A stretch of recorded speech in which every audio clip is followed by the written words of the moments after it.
I'm Lindsay Liddell, and this is my presentation, The Auditory Sense in Culture and Literature.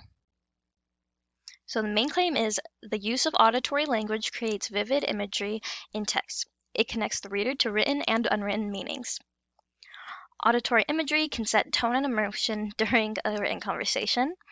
Auditory mental images can create a strong sense of environment in the setting.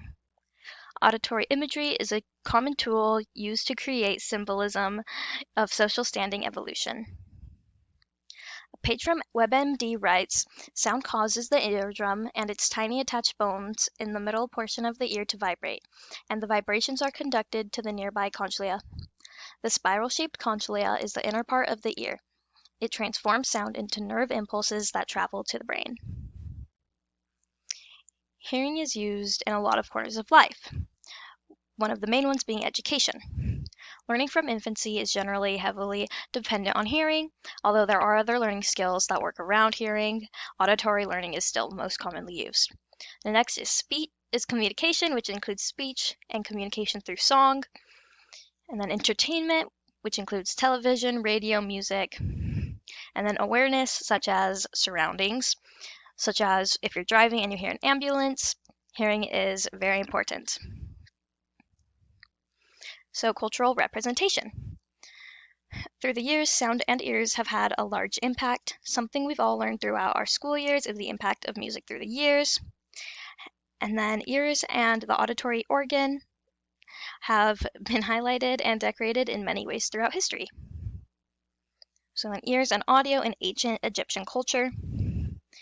It was thought that the breath of life entered through the left ear and the breath of death entered through the right ear. In Egyptian culture, something that was very, very heavily dependent on ears was hearing, meditation, and decoration. Ears were popular mostly because they were considered a protection against demons. It was found that generally the only males to wear earrings were young princes.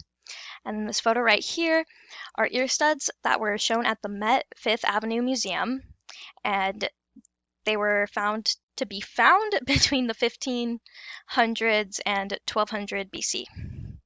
And then this is the King Tut statue, and if you look closely, you can see that his ears have been stretched. Then common phrases in modern day include metaphors such as "that's music to my ears," and they work in perfect harmony. Similes are "as clear as a bell," "as quiet as a mouse," and "as silent as the dead." The effect of auditory imagery in literature. It helps the audience clearly visualize the scene. It can force audience to consider the reasoning behind shown emotion, and it adds dramatic tension.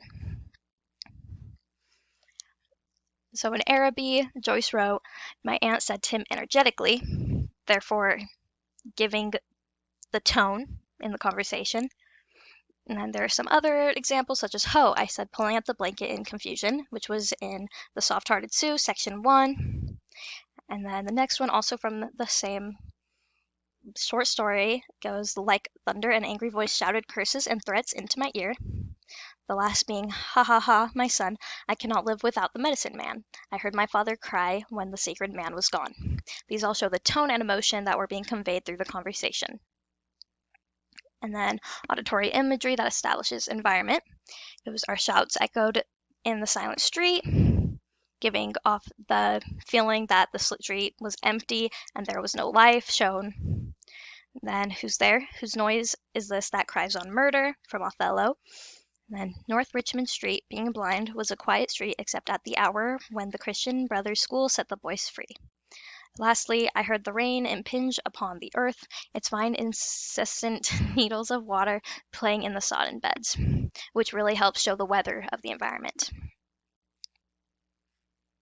And then lastly, auditory imagery as symbolism, social standing evolution, which some people may also choose to describe as like character descriptions.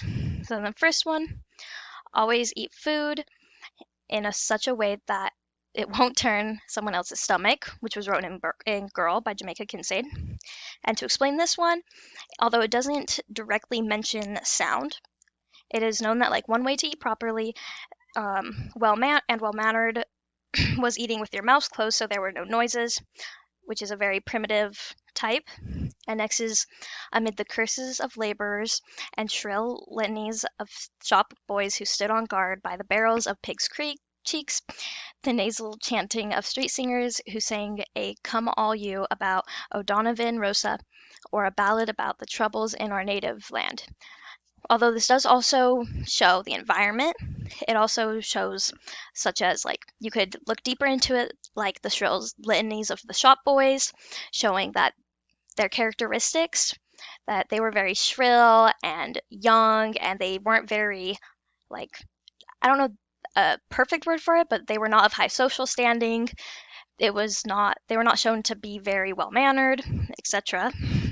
And then, so the conclusion is auditory imagery helps form vivid scenes for the audience to explore. It adds environment, tone, and shows the social status. Without auditory imagery, the audience would have to use educated guesses to understand how the story is unfolding. It leaves space for the audience to come up with their own interpretation of the scene.